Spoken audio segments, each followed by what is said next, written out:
Bonjour et excellent réveil à tous ceux qui viennent de nous rejoindre. Merci d'être là.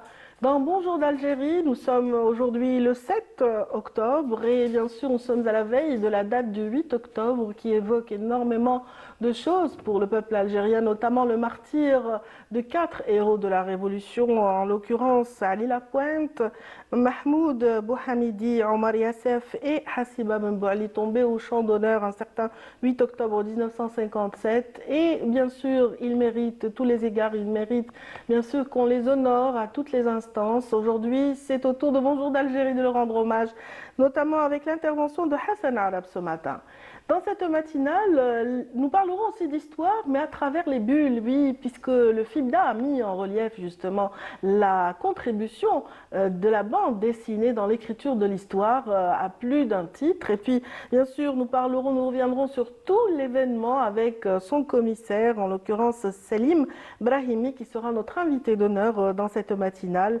Il nous parlera de ce festival tant aimé par les Algérois et les Algériens de manière générale, le Festival international de la bande dessinée d'Alger, donc pour cette édition de 2024. Par ailleurs, Samira Hadj Ammar, elle, nous parlera d'un endroit très très beau. Il s'agit d'un théâtre romain, donc on va faire un voyage dans l'Antiquité ancienne du côté de Guelma, donc avec ce théâtre qui est très bien conservé, dont on ne parle pas assez. Vous allez voir la beauté de cet édifice avec Samira Hadj Ammar ce matin. Toujours dans le volet culturel, donc notre amie Amina Ziri ce matin reçoit dans son espace Nadia Ould Moussa, elle est interprète d'andalou émérite, et bien sûr par ailleurs elle aura aussi un clin d'œil pour cet octobre rose avec une seconde invitée qui est cadre de l'État mais également syndicaliste, en l'occurrence Malika Bouraoui, donc qui est également donc très imprégnée dans la lutte contre le cancer, ce fléau qui touche les femmes à haute échelle et dont on ne cessera jamais de parler. Donc on vient de voir un spot publicitaire et bien sûr la sensibilisation se poursuit partout à travers le pays, partout à travers le monde, j'ai envie de dire.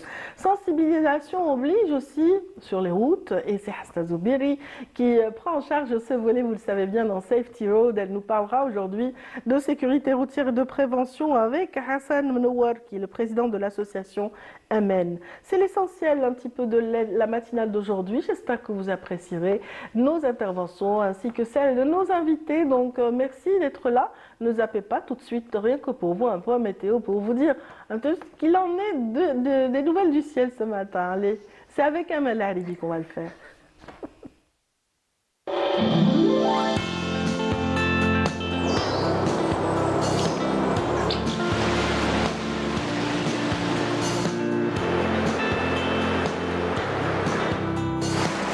موبيليس تقدم لكم الأحوال الجوية. موبيليس، معا نصنع المستقبل. Bonjour Amel. Bonjour Radia. Je suis contente de susciter un petit sourire. Et oui, j'avais un petit mot. Exactement. Quel dit le voilà. Personne n'a rien. Vous avez compris? Personne n'a rien vu. Alors, on y va avec on les cartes. y va. Allons-y. C'est parti. Merci Radia. Merci. Bonjour à tous et bon réveil. Eh bien, pour aujourd'hui, le temps restera relativement chaud au nord comme au sud. Eh bien, on va commencer par le nord où le temps restera souvent voilé vers les régions côtières et proches côtières. Par contre, localement nuageux vers l'intérieur et le plateau de l'ouest, le centre et l'est.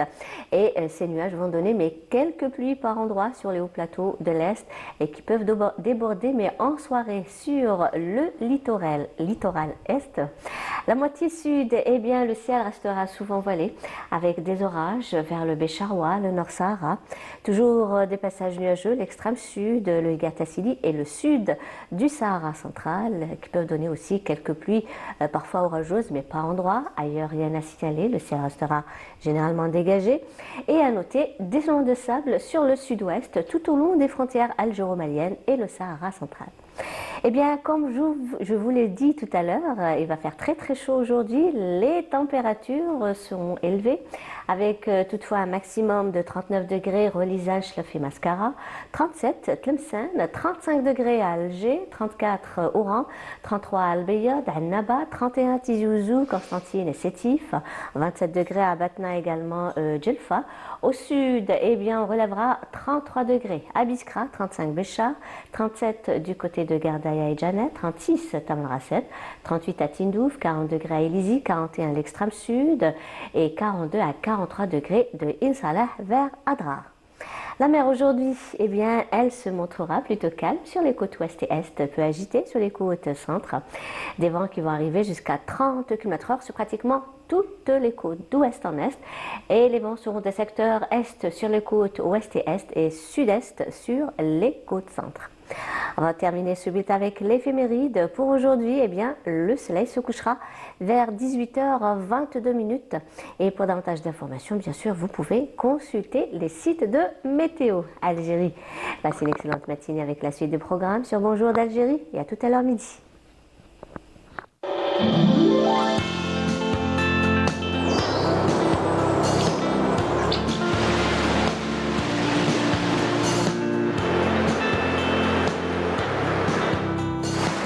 موبيليس قدمت لكم الأحوال الجوية. موبيليس معا نصنع المستقبل. Merci infiniment pour toutes ces précisions. Je vous souhaite également une bonne journée, Amel. Merci Radia, excellente journée. Excellente journée à tous ceux qui sont avec nous. On est ravis de vous servir ce matin. C'est jusqu'à 9h30. Bonjour d'Algérie. Et tout de suite, rien que pour vous, une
Voilà, après cette chanson Anna Jazairi, on va parler de l'Algérie à travers son histoire, l'histoire glorieuse de sa révolution notamment, puisque nous allons remonter jusqu'en 1957 avec Hassan Arab qui vient de s'installer, une année qui fut terrible pour les Moudjahidines. Bien sûr, les taux se resserraient de plus en plus durant cette rude et difficile bataille d'Alger, n'est-ce pas, Hassan? Vous avez Bonjour. dit Radia, Oui. il s'agit donc du martyr de 4 glorieux chouhada, à savoir Hassiba Ben Bouali, Ali Lapointe dit de son vrai nom, Ali Ammar, Mahmoud Bouhamidi et Omar Le petit Yassef, Yassef, Omar Yassef, le garçon, petit Omar. et Donc, Hassiba Ben Bouali. et Hassiba, donc, qui vont tomber au champ d'honneur dans un moment particulier de la guerre de libération et de la lutte urbaine, parce que c'est dans ce contexte que ces vaillants fidèles moudjahides tombent au champ d'honneur. Donc c'est vers... Oui, on va rappeler justement ce contexte qui a conduit à cette journée très triste et macabre, Donc, justement du 8 octobre 1957. On est en 1957, c'est la fin de la bataille d'Alger pratiquement. C'est pratiquement la fin, parce que la mort de ces 4 valeureux martyrs intervient après l'arrestation du chef de la zone autonome d'Alger, Yassef Saadi, le 24 septembre 1957. Il a été arrêté à la Casbah, aux 3 rues Caton. Donc, précisément, ils étaient tous, c'est-à-dire Yassef Saadi, Zohra Drif et Hassiba, Ali Lapointe, Petit Omar et Mahmoud Bouhamidi. Ils étaient dans le 4. De la rue Caton, en Haute-Casbah. Et puis Yassef étant malade, il avait un rhume, donc il gênait les autres. Ils se sont répartis en 2 groupes. En fait, Yassef et Zohra Drif ont rejoint le 3 rue Caton, c'est en face, hein, c'est au niveau de la Haute-Casbah. Et par un système diabolique mis en place par le capitaine Léger, aidé par ce qu'on appelle les Bleus de Chauffe à l'époque, ils ont pu arrêter voilà. Yassef Saadi.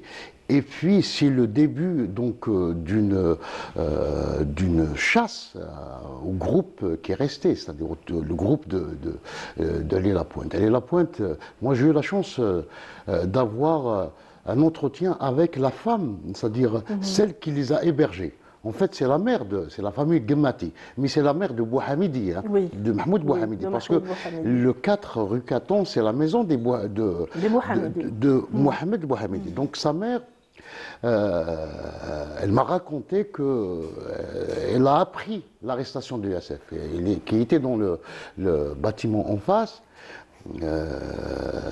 grâce à la presse. Et c'est comme ça qu'elle a, donc dans la cache, elle a remis le journal à Ali Lapointe, et puis il s'est mis il s'est mis en colère.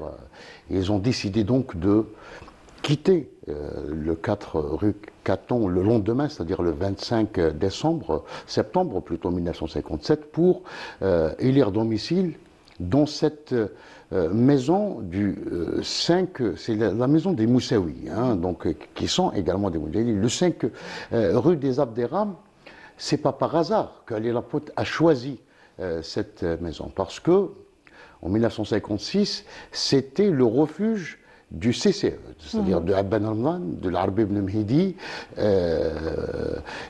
où ils ont préparé, entre autres, le congrès de la Soumam, l'Union générale des la création de l'Union générale des travailleurs. C'était toute la coordination, oui. Donc, justement, Ali du Lapointe FLN. s'est rappelé qu'à un certain moment, il assurait la garde donc, de cet endroit. Et c'est comme ça qu'il s'est installé là-bas. Donc, nous savons aujourd'hui, on a toutes les archives concernant l'arrestation, enfin, comment les parachutistes avaient repéré cet endroit.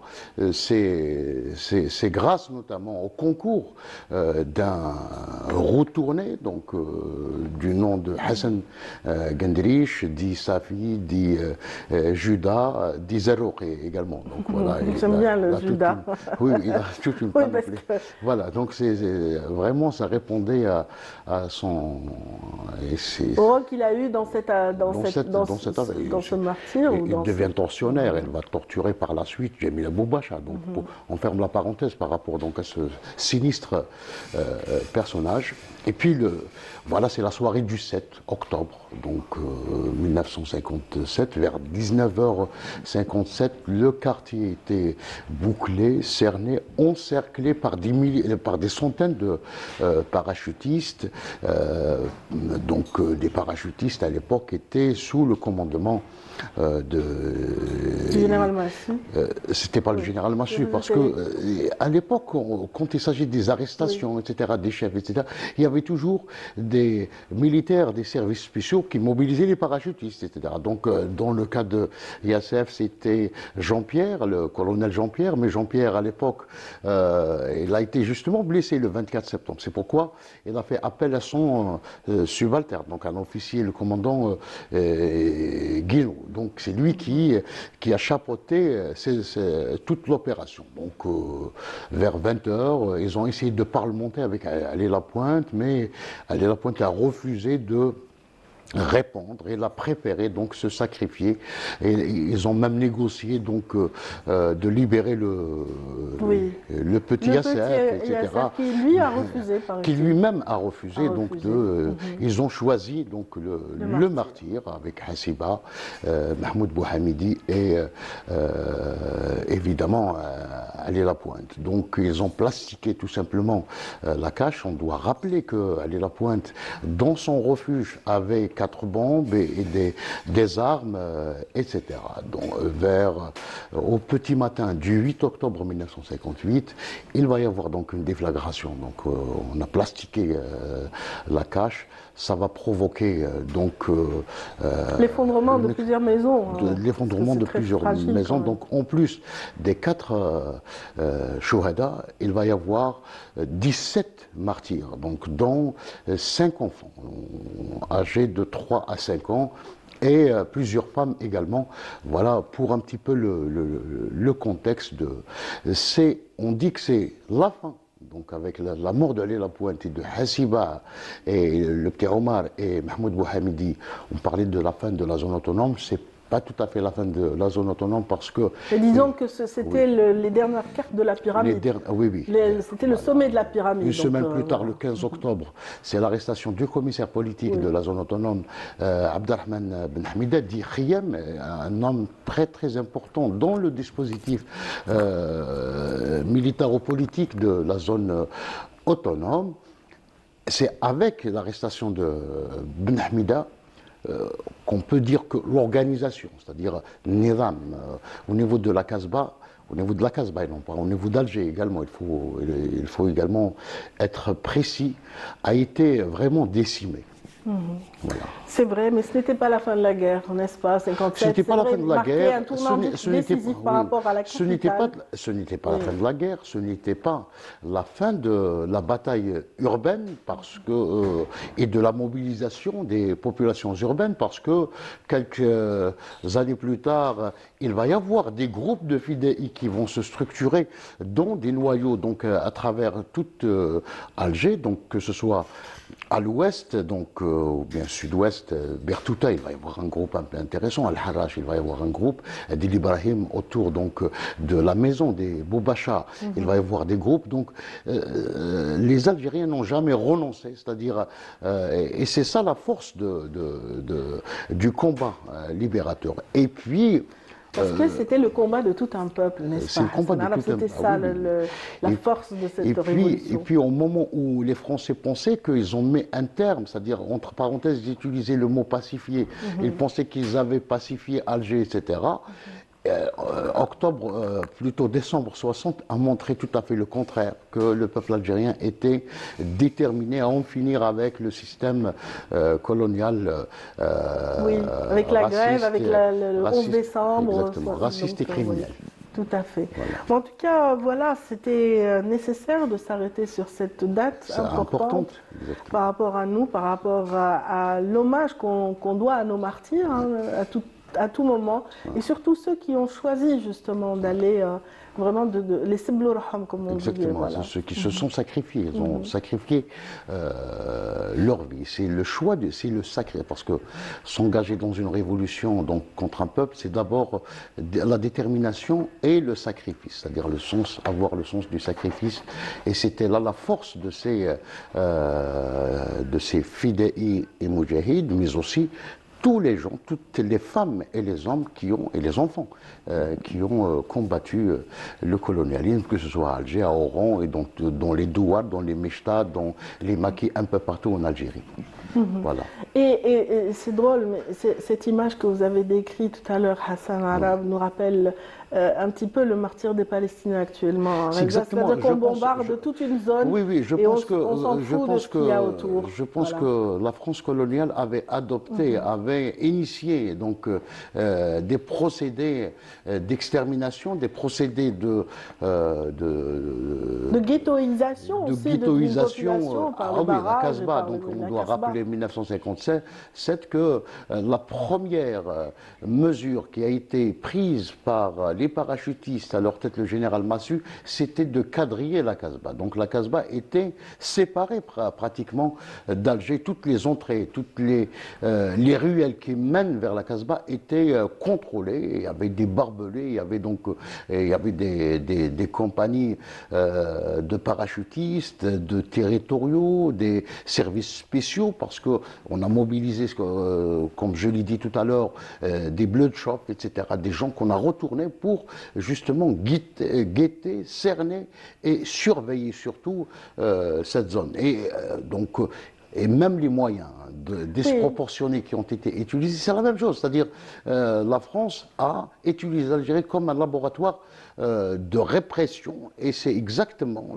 les mêmes procédés qui sont utilisés avec les moyens plus modernes, plus sophistiqués aujourd'hui par les sionistes en Palestine et au Liban également. Absolument. En tout cas, une pensée à nos amis palestiniens, libanais également, avec tout ce qui se passe dans cette région qui s'embrasse de plus en plus. Vraiment, hommage aussi aux martyrs palestiniens et libanais ce matin. Merci infiniment. C'est moi. Allah yarham shuhadak. Gloire éternelle à nos martyrs, notamment ceux qu'on a cités aujourd'hui, Ammar Ali dit Ali Lapointe, Mohamed Bouhamidi, Omar Yassef, dit le petit Omar, et Hassiba Ben Bouali, Allah yarhamahum. Merci infiniment, Hassan. C'est moi Radia. On se dit à très bientôt. Merci pour cet hommage. Et puis, sans plus tarder, nous allons mettre le cap sur Oran qui vit au rythme justement du Festival international du film arabe. Nous avons notre correspondant sur place, Amir Nebesh, qui nous permet de vivre un petit peu les différentes projections, les différents moments forts de ce festival. Et tout de suite, il nous propose cette pause avec la projection du documentaire de Mohamed Zinet, dont il nous fait part à travers ce compte-rendu.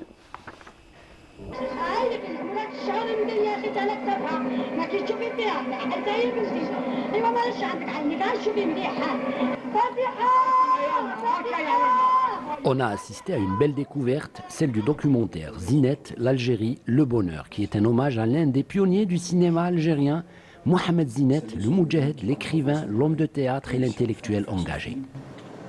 Sur l'autre, on y voit Zinet, derrière la caméra, heureux, dans les airs, volant presque au-dessus d'Alger. Zinet, il est révolutionnaire et un clown en même temps. Un clown au sens noble, hein. C'est-à-dire c'est un homme de spectacle.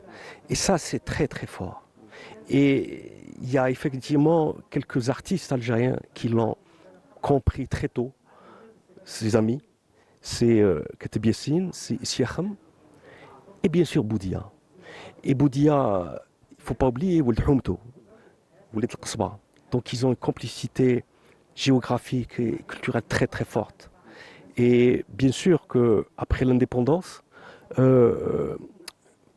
Zinet a partagé la lutte pour la libération de la Palestine avec Boudia.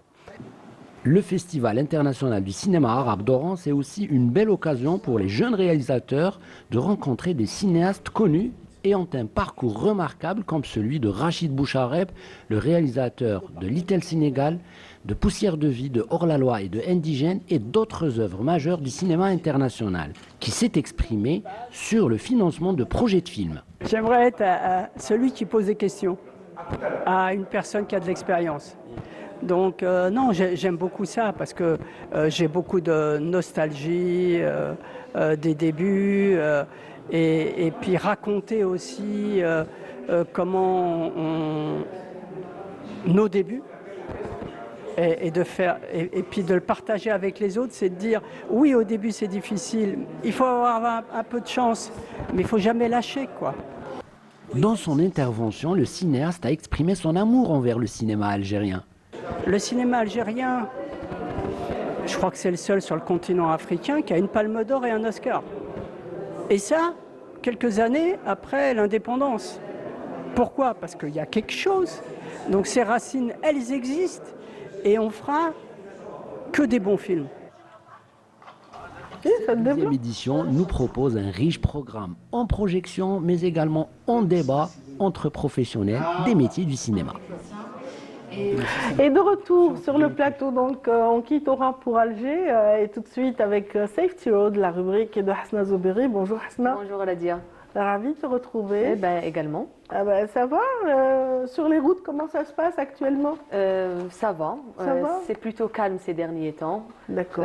D'après le dernier bilan hebdomadaire, donc il n'y a pas eu beaucoup d'accidents ces 2 dernières semaines.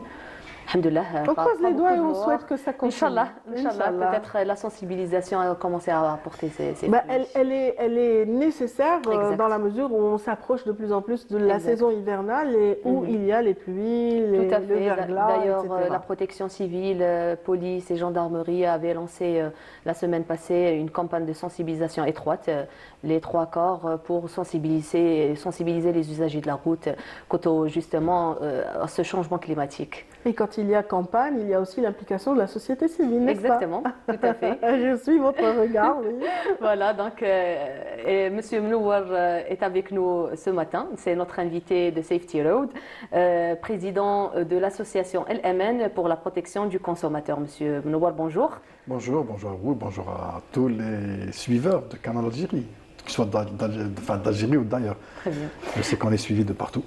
Monsieur Mnouar, donc avec la hausse des accidents de la circulation malheureusement en Algérie ces dernières années, votre association avait soumis récemment donc une série de propositions à la présidence de la République, mais également au ministère des Transports.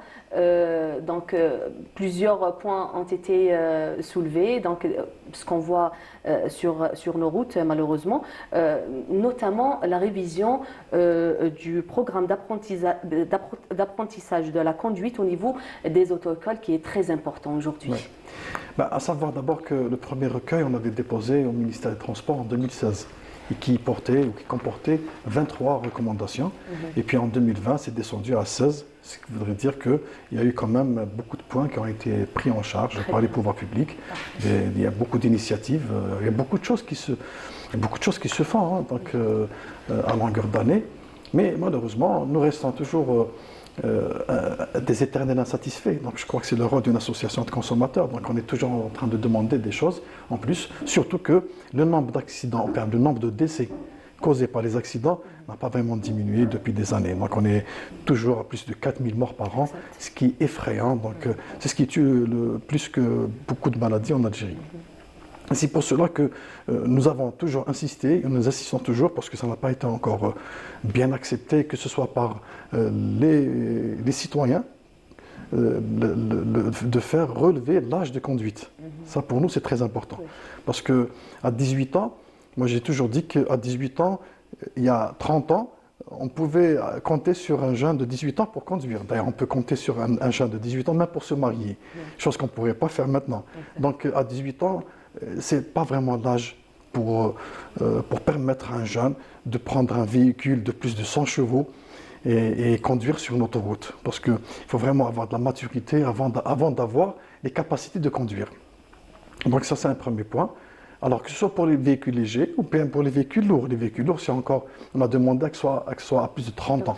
Donc on ne peut pas conduire 40 tonnes ou bien conduire un autocar de 50 personnes. Il faut vraiment avoir de la maturité et de la responsabilité. Maintenant, pour le fonctionnement des auto-écoles, savez que nous fonctionnons toujours avec le même système des années 70, des années 80.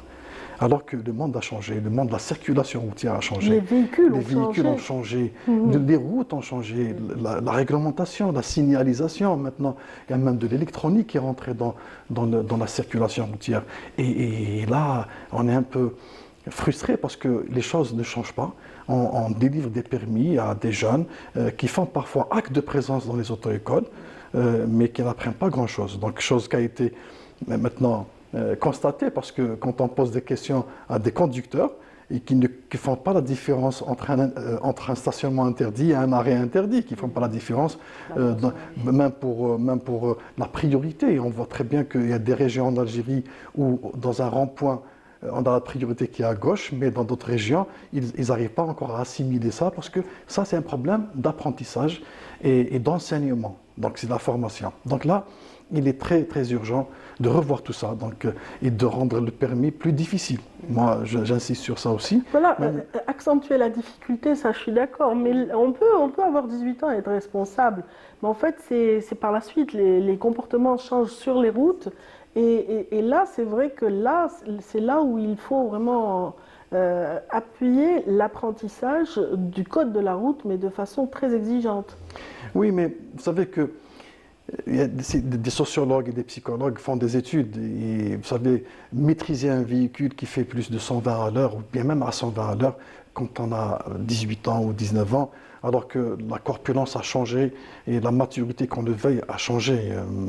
Maintenant, c'est tout le monde qui le dit, qu'en Algérie ou ailleurs, donc la morphologie humaine change.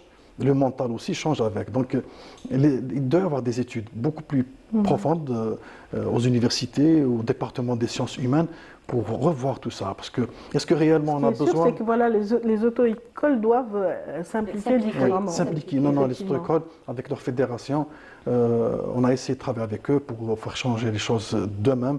Mais à notre avis, maintenant, à l'Aman, c'est les pouvoirs publics qui doivent imposer un programme de formation, un système d'examination. Il faudrait que les examens soient beaucoup plus sévères, parce qu'il n'est pas normal que dans certains pays où l'examen, c'est pratiquement les agents de la sécurité routière qui le font passer plus que l'examinateur des services des transports. Ils sont très exigeants, les Oui, ils sont très exigeants, parce que donner un permis de conduire à un individu, c'est de lui permettre de partager la route avec nous. Donc il va y avoir d'abord de l'éducation. L'éducation en général, comment partager, comment respecter, comment être patient. Donc il y a un travail à faire sur le côté psychologique, mais aussi après c'est la formation qui devrait aussi commencer à l'école. Donc dans nos propositions, c'est qu'il y ait des cours permanents, pas des cours... Ça a commencé l'année passée, M. Mnouar. Oui, donc on avait intégré une nouvelle matière dans le programme scolaire l'année passée. Donc ça commence à, je pense que on commence à vraiment répondre positif par rapport aux propositions de la société civile. Il y a eu aussi éventuellement dans la formation des auto-écoles donc la hausse du nombre de cours, d'heures de cours, je pense, qui est passé, je pense, jusqu'à 40 heures. Donc il y a eu quand même certaines propositions qui ont été vraiment bien accueillies par les pouvoirs publics. Oui, justement, c'est pour ça que j'ai dit on est passé de 23 à 16 points, parce qu'il y a des recommandations qui ont été considérées, qui ont eu quand même de l'écho, mais ça reste toujours insuffisant, parce que passer à 40 heures, mais dans les 40 heures, qu'est-ce qu'il y a comme programme? C'est ça. C'est le programme lui-même qui n'a pas changé. Maintenant, ailleurs, on fait. Maintenant, c'est des cours interactifs, c'est sur écran, et puis des examens individuels, des cours individuels. Donc, c'est des salles de cours carrément. Maintenant, on voit comment ça se passe dans notre école. Donc, parfois, c'est un jeune qui n'a pas vraiment d'expérience qui fait le cours à un autre jeune qui arrive après lui. C'est vrai, on a vu ça. Donc ça ne va pas donner. Et puis, il faut rendre ça sérieux. À l'étranger, ils sont très exigeants par rapport à la notion de réflexe. Oui. Pas forcément pour avoir le réflexe d'accélération, mais parfois il faut être au ralenti, parfois il faut être vigilant, et tout ça est bien encadré. Je ne vous cache pas que je suis rentré dans des auto-écoles à l'étranger en Europe, et j'ai vu comment ça se passait, j'ai assisté, je suis même monté dans un véhicule de formation avec un candidat, enfin un élève et son instructeur, et j'ai vu que c'était vraiment différent. C'est-à-dire, vraiment, on donne beaucoup d'importance à tout ce qui est tenue, réflexe, et puis on fait des simulations dans la salle de cours, c'est des salles de cours carrément, c'est très important. L'intégration, justement, intégrer les nouvelles technologies dans Oui, la oui, formation au niveau l'apprentissage, pourquoi pas. des auto-écoles, c'est Oui. très important. Oui. Surtout que maintenant, je le dis toujours, on a des véhicules qui sont rapides. Et ils le font bien pour les pilotes de l'air, pourquoi ouais, pas les On le pilotes, fait voilà, ici, mais, absolument. mais Les pas- simulateurs. mais c'est les simulateurs de vitesse, oui. Et puis après, c'est l'éducation. Pourquoi? Parce qu'il n'y a pas le fait de conduire seulement. Par exemple, on est en train de remarquer le stationnement en Algérie. C'est tout le monde qui stationne comme il veut. Et ça gêne dans la route et ça cause des accidents. Donc ça, c'est l'éducation de la route. Même comment circuler à pied, donc même pour le piéton. Pour le piéton, oui. Quand je parle des cours à l'école, c'est pour former aussi l'individu algérien, comment partager la route, et comment prendre la route d'abord et comment la partager, et savoir connaître les priorités, connaître les couleurs, le vert, le rouge, l'orange, le passage piéton, donc le trottoir qui est pour le piéton et la route carrossable qui est pour le véhicule. Donc il y a tout ça. Donc la hiérarchie de la route, on doit l'apprendre dès le jeune âge, et c'est toute l'éducation de la priorité qui est à droite. C'est des choses. Il y a eu un relâchement sur 2 générations, parce qu'il y a eu une génération qui respectait bien ces notions de respect, Depuis justement, quelques années. de respect justement des aires de passage.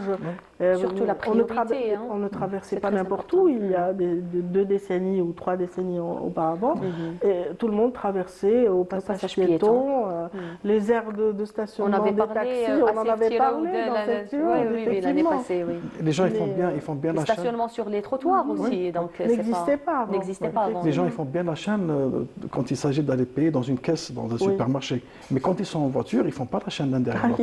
Ils viennent tous Tout le monde veut passer tout le monde veut premier. passer premier. Et ça c'est les réflexes de l'éducation. Et ça s'apprend à l'école d'abord. Donc à l'école primaire, le CM, le lycée.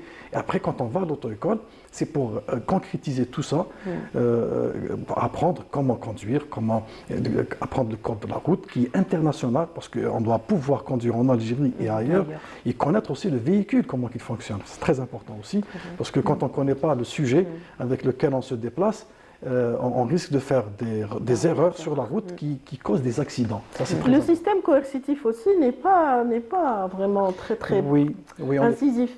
Dans un pays voisin, donc, il y a des mesures qui pénalisent les piétons par rapport à certains Ça comportements. existe dans Mais chez nous, le c'est code pas de la appliqué. route, Mais c'est pas appliqué chez nous. Oui, oui. Et Ça existe, oui. si on avait aussi instauré ces petites amendes, je pense que tout le monde se plierait à la règle. C'est l'un des points sur lesquels aussi on avait beaucoup insisté, c'est pour rendre, c'est-à-dire plus sévères les sanctions.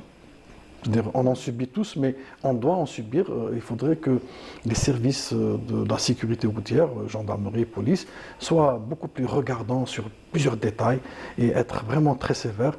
Et on voudrait aussi qu'il y ait de la numérisation dans tout ce qui est verbalisation, parce que pour que ce soit pas systématique, il faudrait que systématique. Et pour cela, donc on en avait parlé, donc c'est pour utiliser tout ce qui est caméra et radar, les radars fixes. On insiste beaucoup sur ça, parce qu'on a des points noirs, on a des régions, on a des endroits qui sont connus maintenant des services de la sécurité routière et des pompiers où il y a beaucoup d'accidents. Et là, on doit installer des radars fixes. Moi, j'ai vu à l'étranger, quand il y a un radar fixe, c'est tout le monde qui se met à droite, qui ralentit pour dépasser ce point noir, parce que c'est un endroit où il y a soit la route elle est mal faite, soit il y a une courbe qui est dangereuse, et les gens doivent ralentir. Donc là, c'est des radars qui font éviter les accidents. Ça, c'est très important. Et les caméras, évidemment. Donc, une fois que l'individu qui est dans le conducteur, il sait qu'il est surveillé, et ben, il se comporte différemment. Quand il sait qu'il est surveillé de partout, il se comporte différemment. J'irai même plus loin. Donc, on a demandé à ce que même, on a proposé même à ce que même les passagers des autocars, donc des bus, qu'ils aient le moyen sur place de pouvoir dénoncer les comportements du chauffeur. Très bien. On y arrive justement. Donc, de nombreux accidents de la route sont causés par les chauffeurs d'autocars et de transport de marchandises. Un système qui existait auparavant en Algérie, mais qui n'existe plus malheureusement. Donc, il s'agit du chronotachygraphe. Donc c'est une des propositions de votre association, Monsieur Hassan Menouar. Oui, absolument. Donc, pour revenir à ça, parce que ça existait déjà, donc on ne sait pas pourquoi ça a disparu. Et c'est ce qui a permis maintenant aux camionneurs et aux chauffeurs de bus donc, de faire autant de vitesse qu'un véhicule léger. Surtout que maintenant, c'est des équipements qui sont très puissants, qui sont modernes, donc qui vont très vite. Et pour nous, il est impératif de revenir sur ces systèmes. Alors, en plus que maintenant, c'est électronique. Vous imaginez quand on a un mouchard, c'est un mouchard électronique qui est embarqué dans le camion et sur lequel le chauffeur n'a aucun pouvoir d'intervention. Donc il ne peut pas intervenir. Et c'est des mouchards qui peuvent dénoncer donc, le conducteur de ce qu'il fait comme manœuvre, comme fausse manœuvre, pour le prochain barrage de sécurité. Vous imaginez l'esprit que ça va donner chez les conducteurs. C'est ce qui se fait ailleurs, donc on ne va pas réinventer la route. Et donc pas ça seulement, existait. Monsieur Menouar, même le إحنا ما respect. يحبوش البياع Ils ils sont capables de les mouchards, non, ils n'aiment pas. Non, Mais ils peuvent non, pas. ils n'ont aucune. Et puis même le système de remplacer le chauffeur aussi, qui Oui, n'est pas oui, respecté oui. dans les Alors, autocars de imagine. long trajet. On imagine que le camion ou le car, quand il arrive dans un barrage de police, de gendarmerie sur la route, déjà il trouve l'information qui a été déjà transférée. Parce que quand l'information, il y a des systèmes qui sont connectés par satellite. Donc, je dirais, le data center de la gendarmerie, il reçoit l'information que ce camion, il a dépassé la vitesse et qu'il ne s'est pas arrêté Exigé. pendant un temps bien précis. Donc il arrive, on l'arrête directement, on lui donne l'information. Il lui dit, voilà, vous avez fait telle vitesse à tel endroit et ça fait 4 heures que vous voulez, vous n'êtes pas arrêté. Voilà. Donc vous Attention. devenez dangereux pour la route. Oui. Il y a d'autres systèmes, donc dès qu'on arrête, c'est une clé USB qu'on met dans le tableau de bord. Il y a toutes les informations qui sont transférées Oui. dans la tablette de l'agent de sécurité. Il regarde, il lui dit, voilà, vous avez fait ça et ça et ça et ça, descendez, ramenez vos papiers, on vous verbalise, ou bien on vous retire votre permis. Et quand il y a ça dans l'esprit des chauffeurs, ils vont faire attention. Parce qu'ils savent que même s'il est en route, entre, je dirais, allez, entre Béchar et Adra, sur les 500 km, il n'y a pas de radar, mais il sait qu'il a quelqu'un avec lui, là, sous le tableau de bord, qui est en train d'enregistrer tout ce qu'il fait. Et surtout que beaucoup d'accidents sont causés par la fatigue. Bien des sûr, chauffeurs. on avait parlé lors de la dernière Absolument, chronique, la la somnolence. Oui, et je dirais que certains opérateurs économiques qui ont créé des entreprises de transport n'ont pas beaucoup investi sur le personnel. Donc ils mettent un seul chauffeur pour faire un aller-retour, alors que l'Algérie elle est grande, on a beaucoup Bien de routes. Donc C'est 2000 km c'est jusqu'à des milliers de Tamanrasset, kilomètres. par exemple. Donc on fait des économies sur le salaire d'un chauffeur, on met un seul chauffeur. Et après, on a en plus, l'obligation d'arriver à temps, parce que parfois c'est un camion frigorifique, parfois c'est de la marchandise qui devrait être livrée dans des délais. Et les chauffeurs, à la fin, c'est un être humain, il est fatigué. Quand il est fatigué, évidemment, il ne maîtrise plus son camion. Exact. Et après, c'est des Malheureusement, catastrofes, oui. c'est des accidents mortels. Donc il y a le mouchard électronique, il serait très utile. Donc dans le cahier des charges précédent pour l'importation de véhicules, il a été rendu obligatoire pour les camions et pour les bus. On attend maintenant à voir aussi l'application et réellement même la sensibilisation sur ça, et aussi équiper donc les services de gendarmerie sur les routes pour pouvoir justement faire la lecture des données. Parce que quand on a un mouchard qui donne des données, il faudrait savoir comment les récupérer, comment les traiter. Et on souhaiterait, en tant qu'association d'Aman, arriver à ce que ça soit systématique. C'est-à-dire le camion il roule, et le lendemain, il reçoit une amende par Internet. ailleurs, oui. Il reçoit une amende pour lui dire que hier, à telle heure, vous avez dépassé la vitesse sur tel endroit. Il serait obligé de payer. Il n'aurait ni Ça va intervenir. être la technologie au service de la sécurité absolument, routière. oui. Absolument. Et c'est faisable. Donc c'est ce qui se fait. faisable, C'est bien ce qui sûr. se fait ailleurs dans les pays Il suffit développés. beaucoup de volonté seulement. Moi, j'aime bien copier parce qu'il y a des pays où on Bien a sûr. 0 mort sur les routes. Oui, en Scandinavie, il y a des pays, je ne cite pas les noms, mais il y a des pays où les décès sont réduits à 0. Et c'est très. Donc on doit aussi faire la même chose, essayer de réduire le nombre de morts sur nos routes, parce que ça ne devient pas bien pour nous, pour notre sécurité, mais aussi pour l'image algérienne. Donc très important. Comme proposition sur laquelle je me suis arrêtée également, donc les circuits de course, donc la création de circuits de course pour permettre à ces jeunes justement de dépenser leur énergie ailleurs que sur les routes et de causer des accidents de la circulation. Moi, j'adore ça en tout cas. Moi, j'aime bien faire le sport mécanique. Voilà, donc, J'ai toujours aimé ça. joindre depuis que j'étais l'utile jeune. à l'agréable. Oui. Et donc, on a fait cette proposition. Pourquoi? Parce qu'il y a quand même des conducteurs qui aiment se faire plaisir, qui aiment faire du sport mécanique, et on n'a pas où le faire. Même si on revient aux années 70-80, on organisait des courses. Moi, je me souviens Il y avait le Paris-Dakar. Shria, donc allemand. Donc il y avait des courses qui se faisaient entre Blida et Shria. Et les gens se défoulaient. C'était de l'exercice, c'était du sport. On voudrait en tant qu'association revenir sur ça, réaliser donc des circuits d'abord de courses à l'échelle nationale, mais aussi, pourquoi pas, des circuits de Formule 1 pour rendre ce sport donc déjà algérien, national et international, attirer beaucoup de touristes, mais aussi permettre donc à ces jeunes Algériens et moins jeunes, je dirais même, à faire... Il n'y a pas d'âge. Il n'y a pas d'âge, oui. À faire donc toute cette exhibition qu'ils sont en train de faire sur les routes et qui nous gêne beaucoup, qui nous cause des accidents, à faire ça dans des... De façon réglementaire. Dans des encadré. Non, mais encadré et organisé. Oui, et le circuit, il est conçu justement pour que le véhicule puisse faire du 200, 230, 250 à l'heure. Donc il est conçu pour ça, donc il est sécurisé. Et puis il y a les services des pompiers qui sont sur place, il y a de la surveillance. Il ne peut pas aller conduire sans mettre le casque, sans mettre la double ceinture de sécurité. Il faudrait que le véhicule soit adapté, il est contrôlé régulièrement. En tout cas, pour reprendre justement le titre de notre rubrique ici présente, donc Safety Road, c'est plus safe. Absolument, absolument. Voilà. Donc, et puis, même économiquement, c'est très rentable. Bien sûr, c'est rentable. On devrait ça peut être une manne. Bien sûr, il y aura des tickets, donc il y aura un public automatiquement. Donc ça va être une entrée d'argent. Ça peut générer justement de l'emploi, ça peut générer aussi de l'intérêt touristique, effectivement. Le Formule 1, ça attire beaucoup c'est des touristes d'abord de luxe. Absolument. Et c'est beaucoup d'argent, c'est de grandes marques qui viennent en Algérie. Et on a de l'espace pour ça, donc on a les moyens. Donc on souhaiterait... En tout cas, c'est un plaisir en tout cas de parler. C'était le dernier point. J'avais compris qu'on avait... Oui, parce que sinon on va empiéter sur notre prochain invité.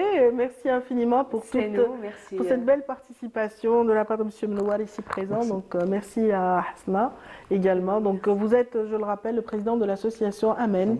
Donc Amen qui veut dire sécurité. Voilà. Merci infiniment. Merci à ceux qui sont avec nous.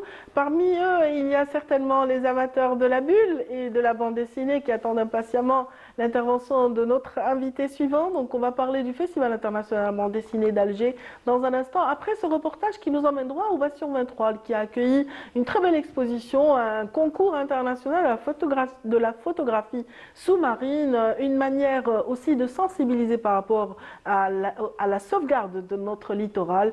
Et bien sûr, c'est Lamia Boudbouda qui nous offre cette balade à travers cette belle exposition. C'est parti. Venez plonger au cœur des profondeurs de la Méditerranée à travers des photographies sous-marines qui révèlent une biodiversité à couper le souffle. Plongeurs, photographes nous font découvrir des bancs de poissons colorés, d'élégantes méduses ou des herbiers sous-marins. On était allé à Rochegoun avec Islam Ben Tahar dans le cadre d'une mission biodivale. C'est une université d'été de l'ESMAL et on a profité donc durant ces plongées pour prendre ces deux photographies qui sont assez particulières. Donc il s'agit de la limace de mer et d'une algue dite parasol. Et on voulait montrer, c'est tellement beau le bhar, la mer, c'est-à-dire que c'est pour encourager les gens à faire attention. Attention à ne pas polluer, attention à ne pas la détruire. Et c'est un peu le but de cette exposition. Les peu que j'ai vus, c'est vraiment magnifique. Et c'est ça, en fait, ça m'a surpris, voir qu'il y avait une exposition dans un palais comme ça. Et c'est vraiment, je trouve que c'est l'endroit magnifique. C'est l'endroit parfait pour faire une exposition de ces genres. Cette deuxième édition des rencontres internationales de l'image sous-marine d'Alger a réuni scientifiques, écologistes et chercheurs pour discuter autour de la beauté fragile et précieuse de ces écosystèmes uniques. On a décrit, on a dédié surtout pour le monde sous-marin. Donc l'objectif, c'est en gros sensibiliser le grand public, faire découvrir le milieu marin à ce public-là, mais aussi faire découvrir que l'Algérie a un grand potentiel, disons, biologique sous-marin.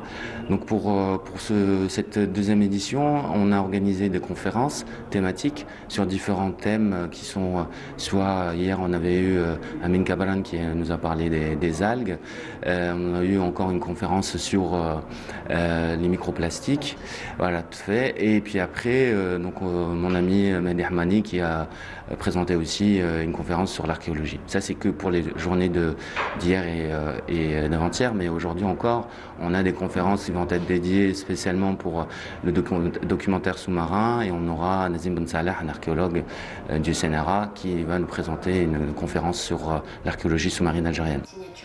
Une sélection appréciable de films documentaires sous-marins a été proposée au public. En tant que passionné de documentaires, ça va de soi. Ici, on a chauffé un film qui s'appelle Planète Méditerranée, qui traite de plongeurs qui descendent à des profondeurs immenses pour photographier, pour découvrir, pour nous montrer ce qui se passe dans ces profondeurs. Et c'est très captivant, c'est incroyable comme film. Ciné-enfants, ateliers de dessin ou éducation environnementale sont au programme afin de sensibiliser les enfants autour de la Grande Bleue. Elle m'a appris qu'il ne faut pas jeter les déchets dans la mer. Parce que si on jette les déchets à la mer, ça va bloquer les poissons. À travers des ateliers où on a invité les enfants à activer leur créativité et à aller chercher dans leurs souvenirs tout ce qui leur plaît dans l'univers marin, on a essayé de passer le message à travers un message à travers le moyen pédagogique de la peinture, un message pour la préservation de l'environnement d'une façon générale et de l'univers marin spécifiquement. RISMA, une véritable ode à la biodiversité marine méditerranéenne, tout en sensibilisant à la fragilité de ces écosystèmes qui sont à protéger absolument. Voilà, on reste dans l'univers du beau, mais cette fois-ci avec le Festival international de la bande dessinée d'Alger, représenté aujourd'hui par son commissaire. Bienvenue à Salim Brahimi. Bonjour Radia. Sayan. Bonjour on aime bien ce surnom parce que ce surnom a beaucoup de poids dans les radios, dans les médias, dans la mesure où il a permis, avec une locomotive de passionnés de la bande dessinée, de faire émerger cet art en Algérie, quelque part. Avec les links, avec les revues que vous avez créées, avec les premiers mouvements, je parle, avant Fibda. Oui, absolument. Bon, la bande dessinée, vous connaissez mon parcours dans la bande On dit juste bonjour à Samira et on revient. Samira Hadjamal dans un instant. Donc notre invité est pris par d'autres obligations. On va commencer par revenir sur cette 16e édition. Cette 16e édition, comme les précédentes, a apporté dans son sillage des nouveautés. Absolument, beaucoup de nouveautés. Déjà pour commencer, son slogan c'est Histoire algérienne. Pourquoi on a choisi ce slogan? Parce que dans la bande dessinée, il y a deux grands chapitres ou deux grands pans. Un est dédié à l'aspect graphique et il y a plusieurs sous-catégories, l'ancrage, dessiner les décors, les personnages, la colorisation, l'ombrage, beaucoup de métiers d'ailleurs qui naissent à travers ça, qui existent d'ailleurs. Mais il y a aussi l'aspect scénarisation et écriture. Et malheureusement, dans notre pays, nous avons remarqué qu'il y a, tout comme le cinéma d'ailleurs, une certaine latence, une difficulté à écrire un scénario. D'ailleurs, certaines personnes pensent que c'est avoir une belle idée, voilà, Sam qui découvre le collier de sa grand-mère et qui lui confère un pouvoir caché qu'elle a hérité. C'est un bracelet. Voilà, un bracelet. Et du coup, ça c'est une belle idée. Mais comment la développer? Comment remplir les buts, faire les dialogues et construire les personnages? C'est une autre histoire. Entretenir l'intrigue et tout ça, c'est absolument, l'intrigue, le cliffhanger. Il y a des techniques en fait pour l'écriture scénaristique et du coup on a ramené des spécialistes. Bien sûr, on a maintenu les autres formations dans l'aspect graphique, mais on a mis en évidence cet aspect-là qui est très important et d'ailleurs qui est primordial pour la réussite ou pas d'ailleurs d'une bande dessinée. Et ce genre de formation, on en a fait à l'école supérieure des Beaux-Arts où c'est spécialisé, fermé avec un certain niveau parce qu'il y a certains prérequis. Il y a des bases là-bas. Oui, absolument. Mais aussi au niveau de l'esplanade où c'est grand public, plutôt voué vers la sensibilisation. Et ça apporte ses fruits et pour preuve, il y a un bébé du FIBDA en l'occurrence Bouchra Mortari, qui a été primée lors de cette édition pour un travail dans la section internationale. Dans la section internationale par rapport à un très beau travail et très bel ouvrage sur les accords d'Évian. Absolument, sur le long chemin vers les accords d'Évian. Les accords d'Évian, qui est une excellente bande dessinée. Et c'est un bébé qui est né au FIBDA, cette jeune fille. Oui, elle est excellente, Bouchra Mortari, d'ailleurs on la salue d'ici. Oui. On salue d'ailleurs le ministère de la Culture à sa tête, Madame la ministre Soraya Moloudji, qui nous a permis de faire ce festival. Je reviendrai à des hommages. Oui. Donc on a rendu 3 hommages. Un à une personnalité, un super-héros de la bande dessinée algérienne qui s'appelle Nahar. Nahar, c'est le premier super-héros de la bande dessinée algérienne. On le voit là. Absolument, c'est lui qui vole avec un noun sur son Notre front. Superman à nous. Et il est né en 1967, il est très ancien, donc, et il a été dessiné par feu Mohamed Aram. D'ailleurs, on salue sa fille Amina Aram qui nous a confié des planches inédites. Nahar a été partiellement publié à l'époque. Et justement, il n'a pas été. La bande dessinée de base s'appelait Nahar et les sirènes de Sidi Ferruch. Oui. Pourquoi? C'est un lieu symbolique. C'est l'entrée de l'envahisseur, la colonisation française. Et Nahar représente quelque part d'une manière indirecte à travers la bande dessinée et à travers le super-héros la lutte des Algériens contre les héros. Et voilà. Et donc Nahar. Moi, je cherchais l'image ici. Il est là, donc il est en train de se balader, on le voit de temps à autre passer. Et donc Nahar, il a des super pouvoirs qu'on ne connaît pas. Nous avons exposé des planches inédites, je disais, de Nahar. On a confié Nahar l'ancien, il est dessiné par la jeune génération, notamment Matou Gifla et d'autres personnes qui l'ont mis à jour. Maintenant, 2 hommages. Une Dr Aoyagi Etsuko, qui nous vient de l'université de Tsukuba du Japon. Pourquoi, vous me direz? Tout simplement parce qu'elle a commencé déjà par s'intéresser à la littérature algérienne, où elle a traduit et enseigné plusieurs classiques des romans algériens, Dib, plein de classiques algériens, Mamri et d'autres. Et qu'est-ce qu'elle a fait aussi? Elle s'est intéressée à la bande dessinée. Et elle a non seulement traduit, enseigné à l'université, fait la promotion, mais également elle a émis des thèses et des articles scientifiques, plusieurs d'ailleurs en japonais, sur la bande dessinée algérienne. Donc elle méritait son hommage. Un hommage aussi à un des doyens de la bande dessinée algérienne, d'ailleurs on le salue. Son nom c'est Maz, il est malade et âgé, mais c'est un des pionniers de la BD algérienne et c'est l'un des créateurs de la revue Mkreidesh, Maz. Mohamed Mazari, d'ailleurs, un très bel hommage, je lui ai rendu d'ailleurs un très bel hommage en présence de sa famille. Représentent quoi? Là, c'est la clôture, vous voyez le monde et le succès. Il y a beaucoup de... D'ailleurs, je salue l'équipe technique qui a pu avoir les images et les vidéos de Canal Algérie qui sont très Là, on a l'impression que c'est une minute de silence. Non, c'est l'hymne national. L'hymne national lors de la cérémonie de clôture. Parce que vous avez rendu hommage aussi au peuple palestinien. Absolument. Donc, il y a eu un chapitre dédié à la cause palestinienne. Comment on l'a fait? Déjà, en introduisant un concours qui s'appelle Kuluna Gaza, tous pour Gaza. Et dans ce concours, on a reçu plein de planches de BD. On soutient la cause palestinienne et en particulier aux enfants palestiniens qui vivent malheureusement les bombardements sous les bombes et ils n'ont jamais eu la chance de voir un sourire dans leur vie à cause de cette... Donc à travers... Je suis en train de refléter une des BD qui absolument, donc le sourire qui n'arrive pas. Et donc on a reçu beaucoup de projets de plein de pays arabes, mais surtout d'Algérie, excellents aussi les uns que les autres. Donc d'ailleurs c'est l'occasion de dire qu'on a ouvert... bien sûr, on a reçu les États-Unis, la France, le Japon. Je cite ces 3 pays en particulier parce que ce sont de grandes écoles. Il y a eu des débats aussi sur les passerelles dressées entre le Japon et l'Algérie. Absolument. Par rapport au manga, par rapport justement à... Je parle de ces pays occidentaux qui sont très connus, dans les leaders dans la production de bande dessinée.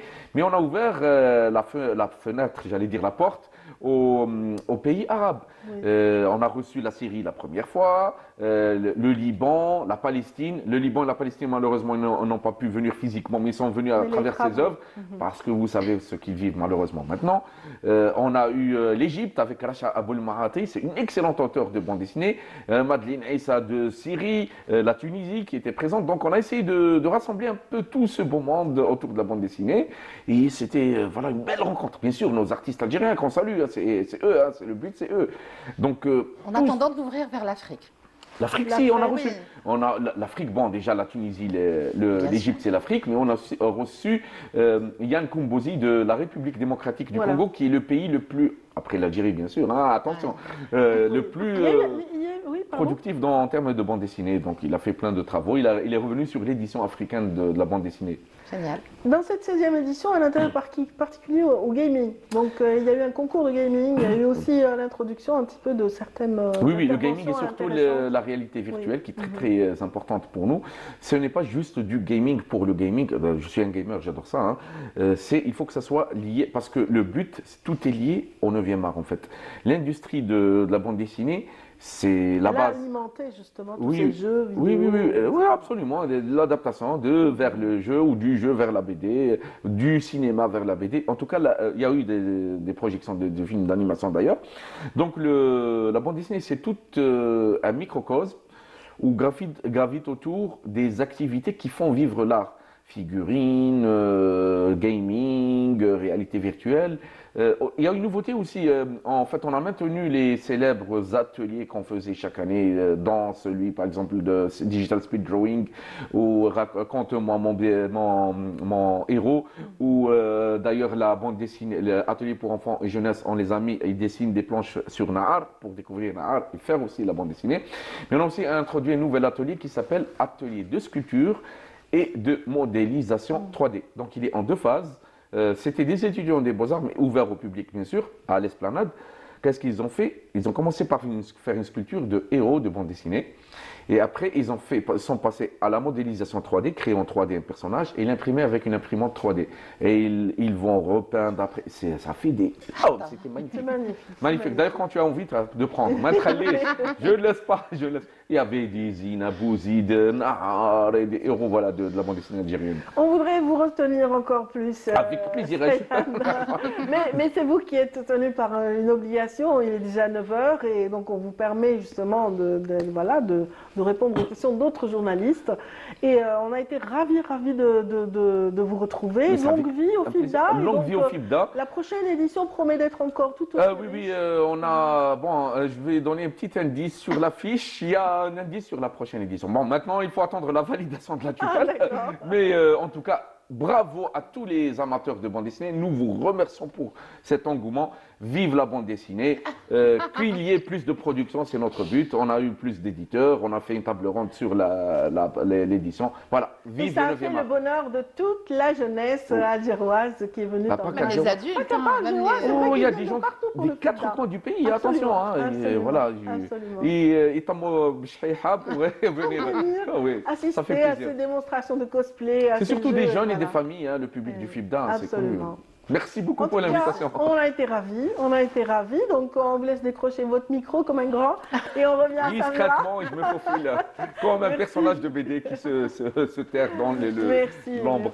Merci beaucoup, merci. Donc Samira, aujourd'hui, vous nous emmenez à Guelma, n'est-ce pas? À Guelma, rien à voir avec le FIBDA, mais une partie du patrimoine qui, j'espère, un jour fera partie aussi du FIBDA. On verra des figurines aussi, des personnages qui ont marqué l'histoire de l'Algérie. Le théâtre antique de Guelma.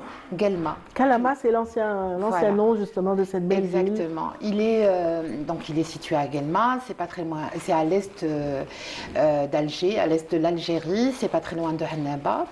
C'est un endroit très connu pour ses vestiges. C'est une très belle ville, Guelma, très belle. Paisible, tout est plat, les ruelles sont larges. Oui. Très belle ville, moi j'aime beaucoup. Très belle ville. Et il y a un aspect communautaire qui existait déjà au début du IIIe siècle.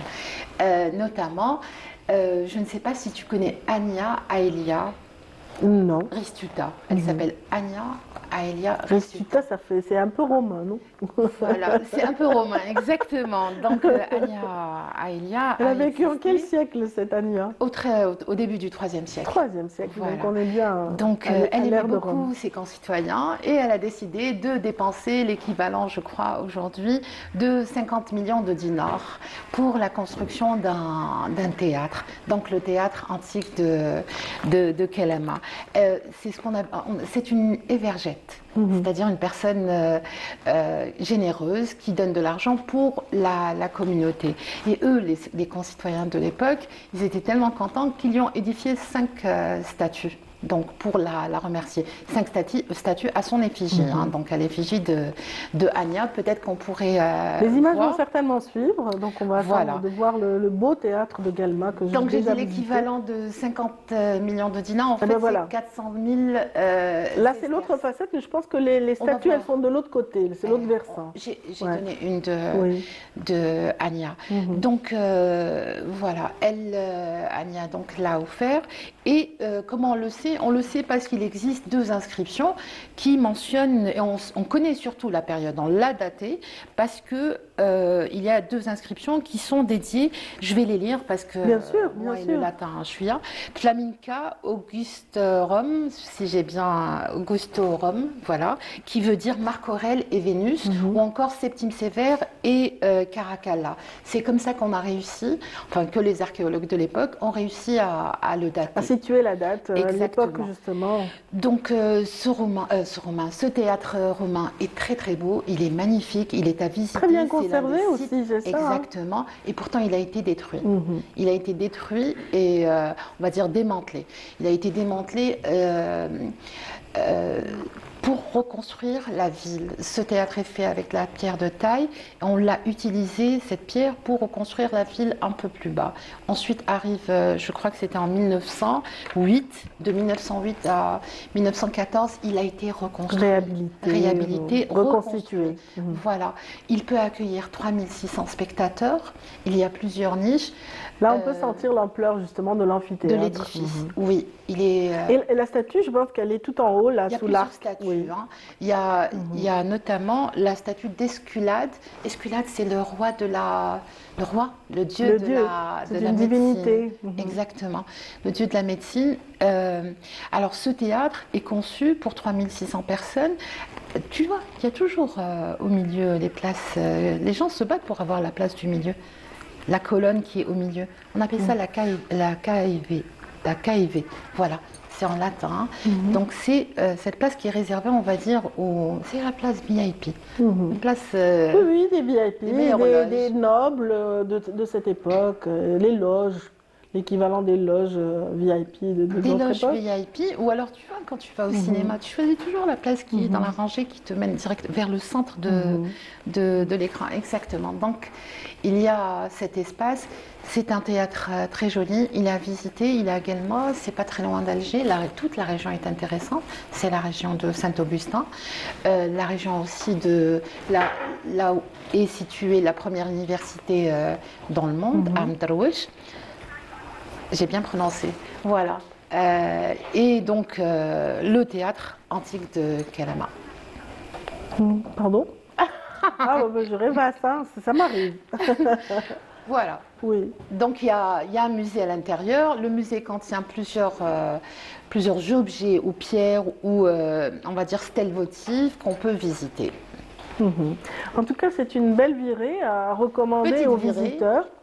Oui, tout à fait, parce que bon, c'est vrai que Guelma, il y a aussi les thermes, on a les anciennes thermes qui sont aussi maintenant devenus des grands centres donc de thermalisme. Et ça fait l'éloge un petit peu comme Hammam Srotain qui fait l'éloge un petit peu. Il n'est pas très loin, Hammam Srotain. Et il y a aussi, ils ont un hammam qui s'appelle Deber, je crois, si je ne me trompe pas. Aussi, ça fait. Les Romains ne s'installent pas au hasard dans les régions, puisque il y a toujours de l'eau, il y a toujours des thermes, il y a toujours une part importante d'ailleurs pour leur bien-être. Donc physique, moral et. Pour la santé. Voilà, donc c'était Kalama, c'était aussi. Kalama en 2 mots, juste le théâtre, pas toute la ville de Guelma. Il y a beaucoup de choses. Il y a aussi des vestiges qui remontent à la période punique, la période numide. Donc on peut trouver aussi des vestiges. On peut aller aussi jusqu'à la préhistoire avec des vestiges de cette époque également qu'on peut découvrir dans cette région. En tout cas, merci. J'adore ce théâtre. J'étais ravie justement de le revoir avec vous, Samira. Ça peut être une escale pour visiter l'Est du pays et également en particulier. Merci infiniment, Samira, pour cette belle virée. Et puis merci à tous ceux qui sont avec nous. Nous n'oublions jamais nos amis palestiniens. Et nombreuses sont les voix qui se sont élevées dans le monde pour justement crier non à l'injustice, à travers aussi l'art, à travers les chansons. Et tout de suite, ce groupe suédois qu'on va écouter avec grand plaisir avant de retrouver nos invités de la fin de l'émission. C'est parti.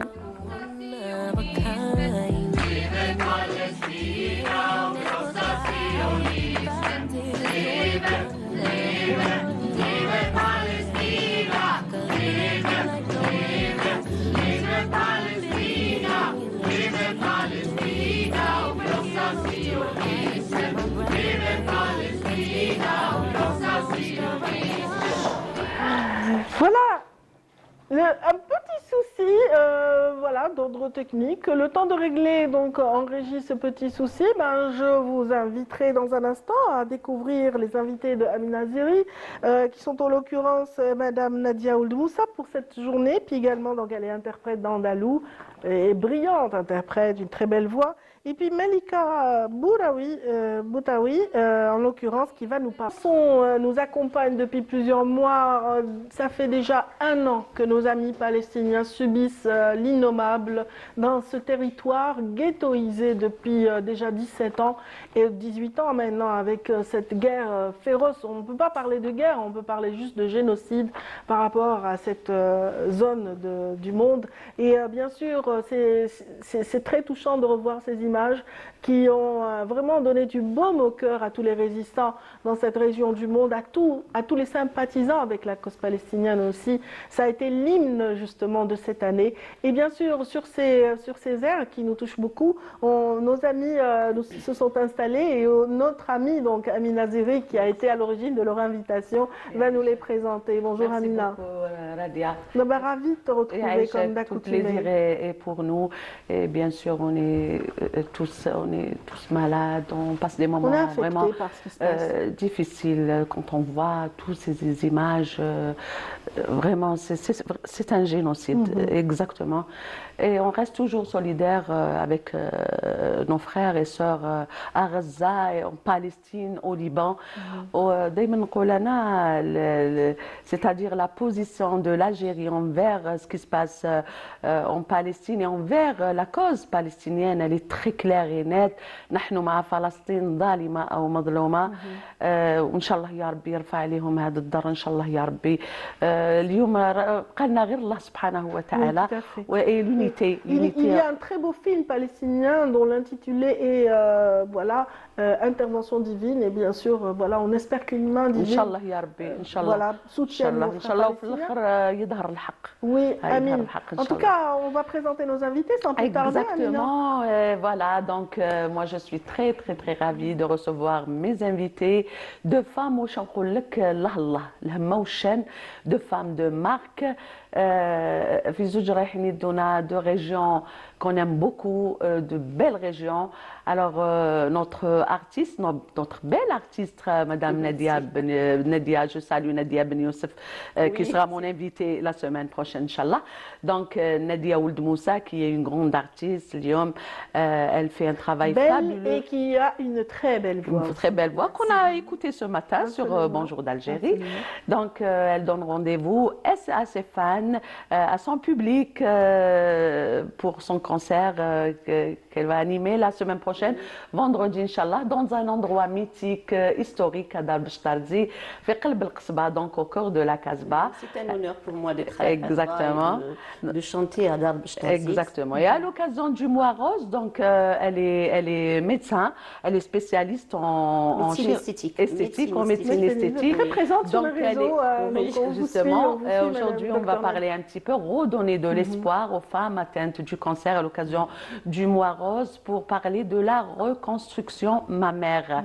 Voilà. Donc, نروحوا مع هاد التلمسان مستغالم اللي ناتيف دو موسى غانم Et après, on aura l'occasion de visiter Djidjel à travers notre invitée, une grande dame aussi, qui a passé sa jeunesse, son parcours à défendre les droits du travailleur et des travailleuses et les travailleurs. Donc, marhaba bik, Madame Botaoui, vous êtes là pour parler justement de la grande campagne organisée par l'UGTA, toujours dans le cadre de la sensibilisation du mois rose, pour dire que comment qu'on appelle ça, le combat continue. Le combat continue, la sensibilisation est de mise, pour le تشخيص مبكر لسرطان الثدي. Mais elle a une autre casquette, notre invitée. Oui, parce qu'elle est syndicaliste également. Voilà. Elle est syndicaliste, voilà.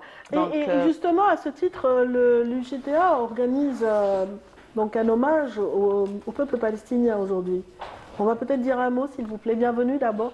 Oui, merci pour l'invitation. Merci ma soeur. Marhaba bik. Et mon amie Amina. Je suis notre amie Rabia aussi. Je suis très ravie d'être parmi vous. C'est vrai, aujourd'hui, c'est le 23 octobre. Le 20 octobre, c'est le 7 octobre. Le 7 octobre, c'est la journée. Ce qui passe à la Palestine, c'est un crime. Humanitaire. Donc, c'est pas une guerre, c'est un crime contre l'humanité, contre les enfants, contre les femmes. Nous, au 1er octobre, à la centrale syndicale, lors de un regroupement des syndicalistes à l'occasion de la rentrée sociale, on a demandé à l'État algérien, au président de la République, de faire aujourd'hui Waqfa de 10 minutes à travers toutes les entreprises au lieu de travail des travailleurs. Et c'est la moindre des choses pour un acte de solidarité avec nos frères palestiniens. Et à la journée, bien sûr, du Octobre Rose, on n'oublie jamais la femme palestinienne, sa souffrance. Imagine la souffrance de cette maladie mondiale.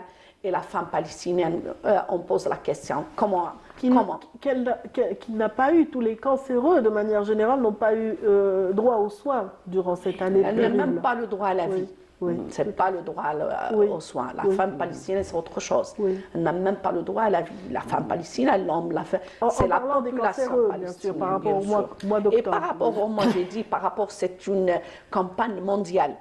Imagine l'OMS ou toutes les organisations mondiales qui font, c'est-à-dire on demande le dépistage, on demande la femme palestinienne, n'a rien du tout de ce dans les hôpitaux. La vaccination des enfants a été terriblement, malheureusement, organisée dans des conditions toujours la lutte. C'est un moyen de défendre on va répéter l'appel parce que 10 heures, c'est dans 40 minutes. Dans 40 minutes, donc voilà, toutes les personnes qui vraiment ont envie d'exprimer leur soutien, leur adhésion à toutes les luttes justement très justes dans cette région du monde, et ben voilà, il y a une minute de silence, il y a 10 minutes aussi de réflexion et de méditation autour de ce qui se passe et d'échange autour de ce qui se passe à travers le pays. Donc exactement. Voilà. Madame Ould Moussa, marhaba bik, c'est un honneur de vous recevoir. C'est moi qui vous remercie, Amina, qui remercie Canal Algérie et Madame Radia aussi. Je suis ravie d'être parmi vous. C'est toujours un plaisir d'être parmi vous ici sur Canal Algérie. Vous êtes la télévision algérienne, donc vous êtes présente dans les émissions. C'est une ancienne qui revient. Et vous êtes venu bien sûr vous êtes natif d'une région de Mostaganem. Je parle toujours avec fierté et avec chauvinisme. Il y a d'artistes, de grands artistes. Oui, bien sûr. Dans le Chabi, de grands poètes, les Bouadjedj, vous allez aller encore plus loin, et plus spécialement voilà, la poésie de pratiquement tous les textes Chabi, la plupart. Dans ce répertoire, effectivement. Il y a aussi la Zawiya Alaouia avec son soufisme, avec toute sa spiritualité. Il y a aussi la musique andalouse avec Cheikh El Haj Moulay Ben Krizi, Allah yarhamou, qui a su faire vraiment enseigner cette musique à Mostaganem. Il y a nos grands chouyours du Chabi aussi, comme on a Bouadjedj, Allah yatawwal amro. On a aussi en tout cas, il y a beaucoup de passionnés. On a vraiment beaucoup, une pléiade d'artistes. Et dans le théâtre aussi, il y a dans le théâtre, voilà, c'est un grand monsieur, c'est le père du théâtre. Donc c'est l'un des pères du théâtre. Que Mosta Ghanem a toujours fait ses preuves, donné ses preuves du point de vue culturel et qu'elle ne s'arrêtera pas là. Voilà. Donc Radia, elle est là, c'est une très belle ville aussi qui ne peut qu'inspirer les poètes, qui va vers le tourisme aussi en ce moment. Belle ville.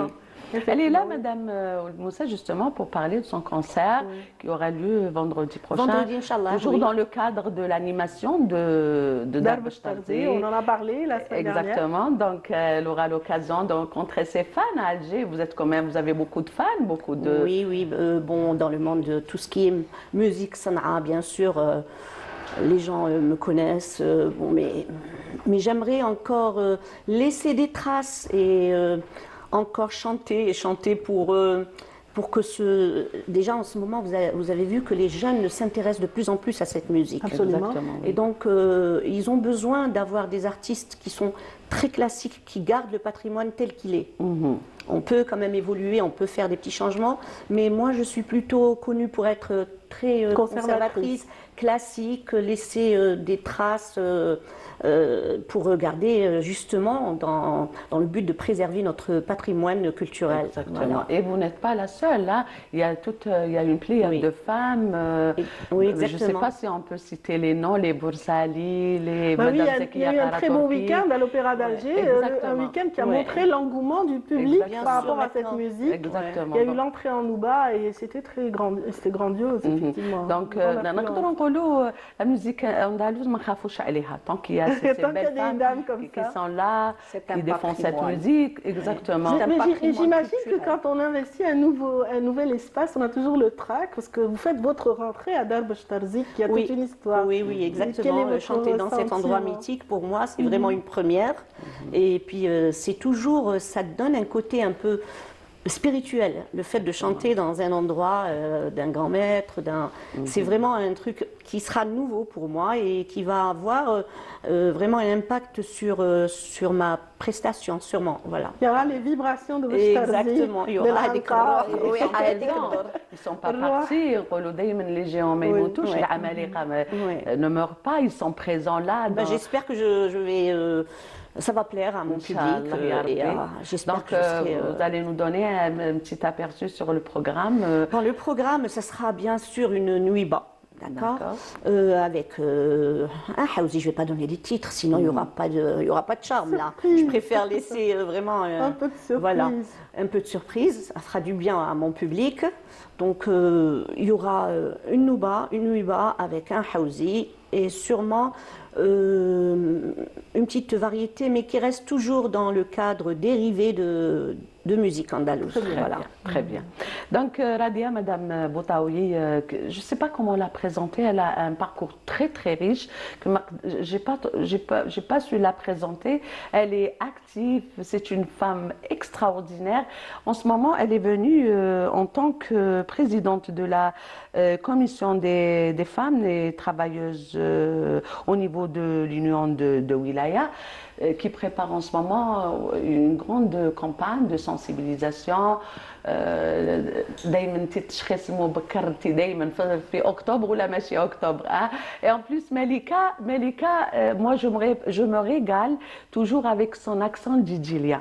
شوفي واحد اللهجه تاع دجيجل. On salue de passage nos téléspectateurs à Djidjel et j'apprends beaucoup de choses معها, les traditions à Djidjel, la cuisine, شي دوك النساء تاع الزمان تاع الحطه والشان هي. Donc il faut parler au Ktizitoun. À Djidjel, c'est la campagne les olives. Donc ma mère, elle insiste sur ça. Et moi, j'aime beaucoup ça. C'est vrai, aujourd'hui, on parle. Moi aussi, je suis présidente d'une association nationale pour la promotion de l'environnement et l'énergie renouvelable. J'étais toujours active dans le domaine du militantisme, soit la cause, toutes les causes.